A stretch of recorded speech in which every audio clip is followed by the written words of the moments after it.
যেই ছেলেটি একসময় কষ্ট লুকিয়ে গানের ভাষায় প্রকাশ করত, আজ সেই ছেলেটি হাজারো শিশুর মুখে হাসি ফোটানোর জন্য 5 বিলিয়ন ওন দান করছে।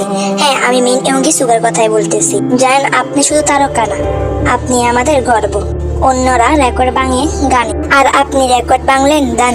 যেখানে মানুষ পরিচয় খোঁজে, সেখানে আপনি ভালোবাসা দিয়ে ইতিহাস ঘটাবেন। মিন ইয়ংকি, আপনি শুধু একজন আর্টিস্ট না, আপনি একজন দয়ালু মানুষ। আপনার মতো দয়ালু মানুষ কমই আছে। সাউথ কোরিয়া এই প্রথম আর্টিস্ট পর্যায়ে শিশুদের জন্য এতটা খেটেছে, এত টাকা ডোনেট করেছে। আপনার মতো এমন আর্টিস্ট যেন পুরো পৃথিবীতে থাকে। সত্যি আমরা আর্মিরা প্রাউড ফিল করি আপনাদের মতো টাইপ অফ আইডল পেয়ে। আই লাভ ইউ মিন ইয়ংকি। क्योंकि तुम ही हो अब तुम